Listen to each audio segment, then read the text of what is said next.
नमस्कार, मैं हूं आंचल काद्यान और आप देख रहे हैं जनता टीवी। चलिए रुक कर लेते हैं यूपी और उत्तराखंड की खबरों का। यूपी विधानसभा चुनाव की तारीखों का ऐलान के बाद ही सभी पार्टियां चुनाव प्रचार को तेज करने में लगी हुई है। पार्टी के बड़े चेहरे अपने उम्मीदवार के समर्थन में जनता से वोट मांग रहे हैं। इस बीच मुख्यमंत्री योगी आदित्यनाथ ने गाजियाबाद जिले का दौरा किया। सीएम योगी आदित्यनाथ ने अपने दौरे के दौरान कोविड अस्पताल का निरीक्षण किया। सीएम योगी ने तय कार्यक्रम में के मुताबिक संतोष अस्पताल का निरीक्षण किया। सीएम योगी अपने दौरे के दौरान यूपी में चल रहे सियासी घमासान पर भी बोलना नहीं भूले। सीएम योगी ने कहा कि 10 मार्च को एक बार फिर बीजेपी की सरकार बनने जा रही है। एक बार फिर पहले की तरह गुंडे और अपराधियों को कूटकर बिलों में घुसाया जाएगा। मुझे विश्वास है कि फर्स्ट एंड सेकंड वेव की तर्ज पर हम थर्ड वेव को भी पूरी तरह नियंत्रित करने, जीवन और जीविका दोनों को बचाने की कार्रवाई को करने में सफल होंगे। नाइट कर्फ्यू हम लोगों ने तात्कालिक प्रभाव से प्रदेश के अंदर लगाया है। रात्रि 10 बजे से प्रातः 6 बजे तक स्कूल कॉलेजेस अभी 23 जनवरी तक बंद किए गए हैं। जल्दीबाजी में आज अपना मुंह छिपाने के लिए अब उन्होंने सूची सार्वजनिक करने से परहेज कर दिया है। कहा कि अब चुपचाप सिंबल टेबल के अंदर से लेन देन जो उनका पहले होता था, वही अब सिंबल के भी लेन देन का कार्य अब टेबल के नीचे से उनका चुपचाप होगा। उन्होंने इस बात को फिर से शुरू कर दिया है। जो चेहरे समाजवादी पार्टी के सामने आए हैं, कोई किराना हिंदू व्यापारियों के पलायन के लिए जिम्मेदार अपराधियों को, मुजफ्फरनगर के दंगों के अपराधियों को और उन पेशेवर हिस्ट्री सीटर को अपना कैंडिडेट बना करके समाजवादी पार्टी ने अपने वास्तविक चरित्र को एक बार फिर से प्रदेश के सामने, देश के सामने प्रस्तुत कर दिया है कि प्रदेश के बारे में उनकी मंशा क्या है।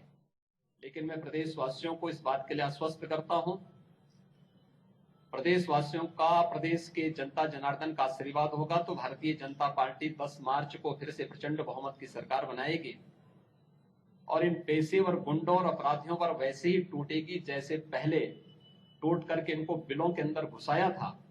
इन्हें फिर से बिलों के अंदर घुसाने का कार्य सरकार करेगी।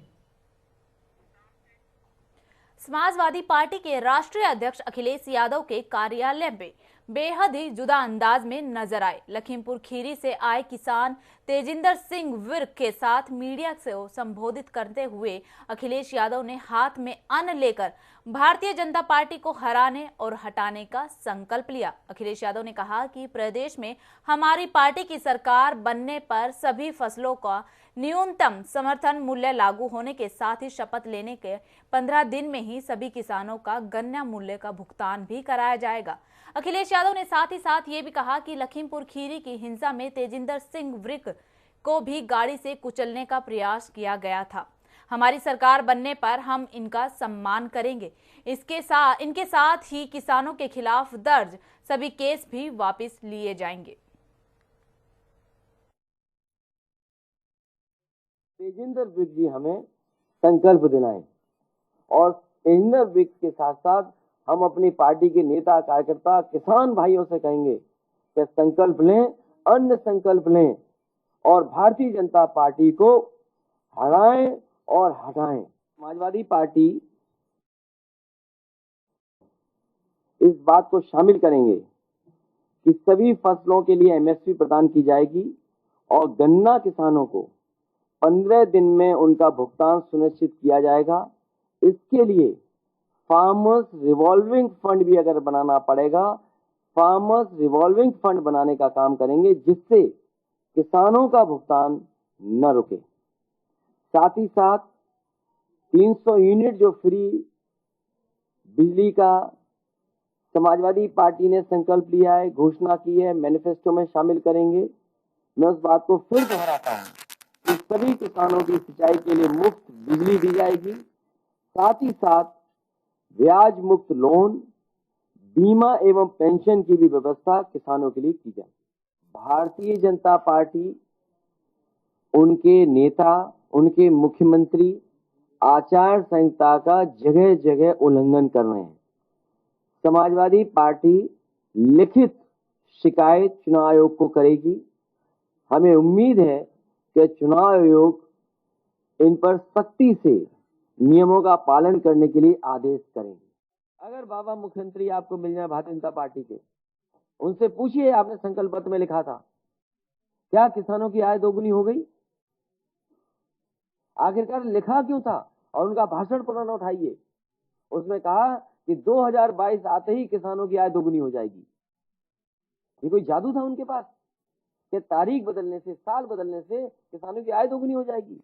लेकिन जिस तरह किसान जानवर से परेशान है, जिस तरीके से उसकी मदद होनी चाहिए, सरकार मदद नहीं कर पा रही, खाद नहीं सरकार दे पा रही। बताइए, जो बड़ी बड़ी हवाई बातें करते हैं, उनके पास खाद नहीं है देने को। डिप्टी सीएम केशव प्रसाद मौर्य ने की मौजूदगी में आज कई दलों के नेताओं ने भारतीय जनता पार्टी का दामन थामा है, जिसमें पूर्व विधायक दलजीत सिंह, रश्मि आर्या, बृजमोहन कुशवाहा, डॉक्टर सुरभि समेत अन्य लोगों ने भारतीय जनता पार्टी की सदस्यता ली। इस दौरान डिप्टी सीएम केशव प्रसाद मौर्य ने कहा कि 2022 में भाजपा 300 से अधिक सीटों पर कमल खिलाकर सरकार बनाएगी। केशव प्रसाद मौर्य ने विपक्ष पर हमला बोलते हुए कहा कि समाजवादी पार्टी के गुब्बारों से हवा निकलने वाली है।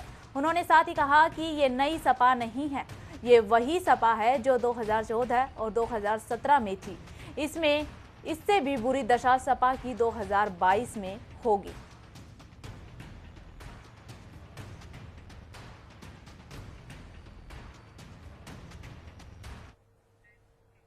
ये 10 साल पहले की ही बात है कि रायबरेली और अमेठी की 10 सीटों पर तो कांग्रेस के विधायक थे।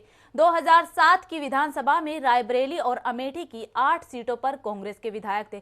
लेकिन धीरे धीरे न सिर्फ यहां से कांग्रेस का वर्चस्व कम हुआ, बल्कि आज 2022 में सीधी लड़ाई लड़ने के लिए नेता भी क्षेत्र में नहीं मिल रहे हैं। आज गांधी परिवार के सामने रायबरेली और अमेठी जैसे गढ़ को बचाने की एक बड़ी चुनौती सामने है।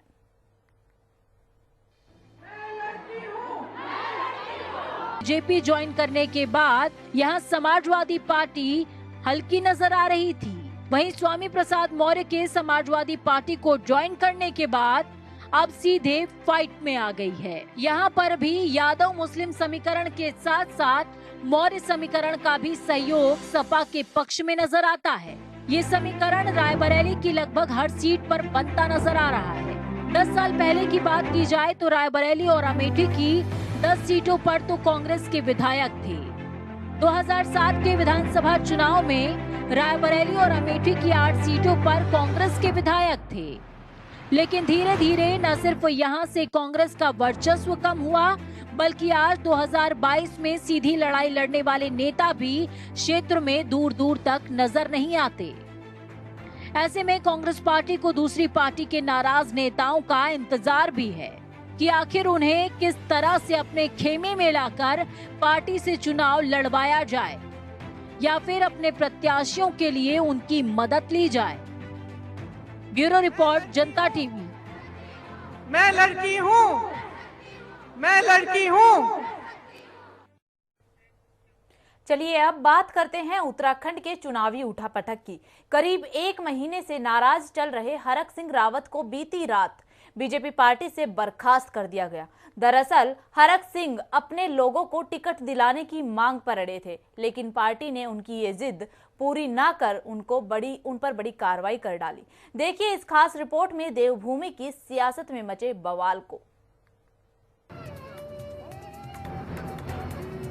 जहां चुनाव आते ही सरगर्मियां बढ़ जाती है, तो पार्टी के भीतर चल रही खींचतान भी धीरे धीरे सामने आ जाती है। अब यूपी के बाद उत्तराखंड की सियासत में भी उथल पुथल मच गई है। भाई जैसे सीएम ने बीती रात हरक सिंह रावत को कैबिनेट से बर्खास्त कर दिया और रही सही कसर पार्टी ने पूरी कर दी। 6 साल के लिए पार्टी की प्राथमिकता से निष्कासित कर दिया। हरक सिंह रावत पर हुई बड़ी कार्रवाई। पहले कैबिनेट से किया बर्खास्त, फिर 6 साल के लिए पार्टी की प्राथमिकता से किया निष्कासित। चुनाव से ठीक पहले उत्तराखंड में हरक सिंह रावत फिर फरक गए और ये पहली बार नहीं हुआ है। 6 साल पहले ठीक आधी रात हरक सिंह रावत बीजेपी में सरके थे।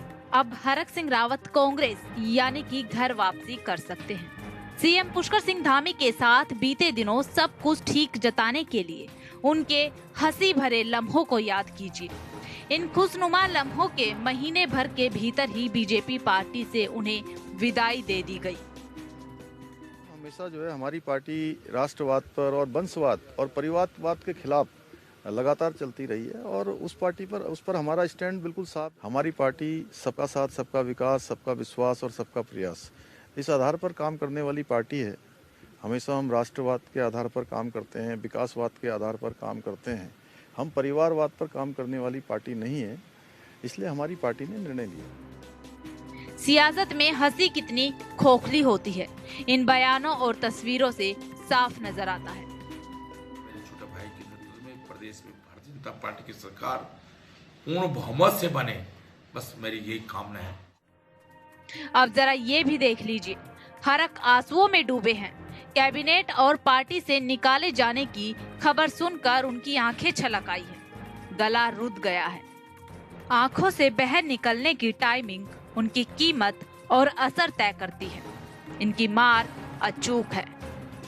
मौसम चुनावी है तो इसीलिए हरक के ये आंसू भी इसी कसौटी पर तोले जाएंगे। उनका अपना डर था, क्योंकि यूपी में बहुत सारे लोगों ने जब पार्टी छोड़ी तो ये इनको डर सताने लगा और इनको ये लगा कि जैसे वो नहीं होता कि चूहे बिल्ली का खेल, कि पहले हम पहले हटा देंगे। इससे पहले हरक सिंह पार्टी छोड़े, हमने हटा दिया।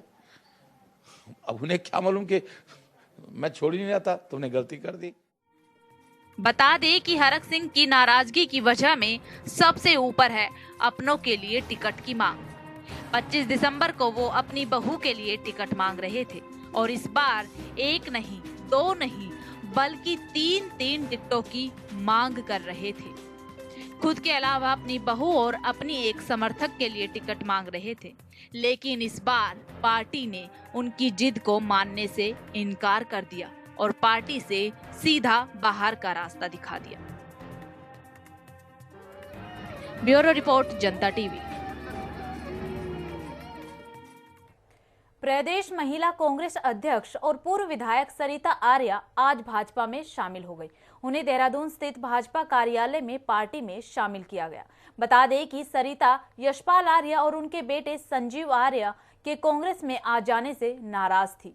वे नैनीताल सीट से चुनाव लड़ना चाहती थी। हाल ही में भाजपा प्रदेश चुनाव प्रभारी और केंद्रीय मंत्री प्रहलाद जोशी से उन्होंने मुलाकात भी की थी। उत्तराखंड में विधानसभा चुनाव से ठीक पहले दल बदल तेज होने लगा है। एक और जहां हरक सिंह रावत दिल्ली में कांग्रेस का दामन थाम सकते हैं, वहीं दूसरी ओर कांग्रेस का एक बड़ा चेहरा सरिता आर्या देहरादून में भाजपा में शामिल हो गई है। सरिता आर्या का साफ कहना था कि अगर उन्हें कांग्रेस से टिकट नहीं मिलता है तो वो भाजपा में शामिल हो जाएगी और वो अपने बयान पर अडिग भी रही। प्रदेश में एक युवा मुख्यमंत्री के नेतृत्व में विकास का एक बहुत बड़ा कार्य, प्रधानमंत्री के मार्गदर्शन में उत्तराखंड राज्य में डबल इंजन की सरकार के कार्य, प्रधानमंत्री जी का देवभूमि के प्रति एक लगाव, इन सारी चीजों से प्रभावित होकर आज ये नेता भारतीय जनता पार्टी की सदस्यता ली है। मैं आपका भारतीय जनता पार्टी में हार्दिक स्वागत करता हूं। हरक सिंह रावत को लेकर उत्तराखंड की सियासत गरमाई हुई है। कांग्रेस पार्टी में शामिल करने को लेकर कहा कि हरक के आने से कांग्रेस का फायदा होगा। वहीं हरक सिंह रावत का बर्खास्त करने के मामले के बाद उत्तराखंड के मुख्यमंत्री पुष्कर सिंह धामी ने कहा कि हमारी पार्टी का स्टैंड बिल्कुल क्लियर है कि एक परिवार से एक ही को टिकट दिया जाएगा। हरक सिंह रावत अपने परिवार के लिए टिकट मांग रहे थे, पार्टी ने अपना स्टैंड लिया है। मंत्रिमंडल में भी थे, जब भी वो कांग्रेस छोड़कर भाजपा में आए थे, मैं पूरा उनका सम्मान किया। हर समय जो है जब भी उन्होंने विकास के मामले में कोई भी बात करी तो हमने हमेशा, थोड़ा असहज स्थितियां भी आई लेकिन उसके बावजूद भी हमने हमेशा कोशिश करी कि हम उसको करें। लेकिन इस बार चूँकि स्थिति थोड़ा सा इस प्रकार की हो गई कि वो टिकट के मामले को लेकर काफ़ी बार जो है मीडिया में ये आ रहा था कि अन्य दलों के संपर्क में भी हैं। हमारी पार्टी सबका साथ, सबका विकास, सबका विश्वास और सबका प्रयास, इस आधार पर काम करने वाली पार्टी है। हमेशा हम राष्ट्रवाद के आधार पर काम करते हैं, विकासवाद के आधार पर काम करते हैं। हम परिवारवाद पर काम करने वाली पार्टी नहीं है, इसलिए हमारी पार्टी ने निर्णय लिया है। कल मुख्यमंत्री जी ने हरक सिंह रावत जी को मंत्रिमंडल से बर्खास्त किया और राष्ट्रीय अध्यक्ष के निर्देश पर भारतीय जनता पार्टी की प्राथमिक सदस्यता सहित सभी पदों से 6 साल के लिए पार्टी से निष्कासित किया। जो अनुशासन की लाइन है, अनुशासन की लाइन से बाहर होना किसी भी कार्यकर्ता के लिए, नेता के लिए इस पार्टी में स्वीकार्य नहीं है। अभी तक हरक सिंह रावत जी जो बात कहते थे संभवतः वो उस अनुशासन की रेखा के अंदर थे, लेकिन अभी पिछले दिनों कल जब अनुशासन की रेखा के पार गए तब केंद्रीय नेतृत्व ने और मुख्यमंत्री जी ने ये निर्णय लिया और मैं समझता हूं कि भारतीय जनता पार्टी में इस प्रकार अनुशासन का जो एक बड़ा महत्व है, उसकी जो रेखा है उससे पार जाने वाला चाहे नेता हो चाहे कार्यकर्ता हो, उसका पार्टी में कोई स्थान नहीं है। फिलहाल इस बुलेटिन में सिर्फ इतना ही। देखते रहिए जनता टीवी। नमस्कार।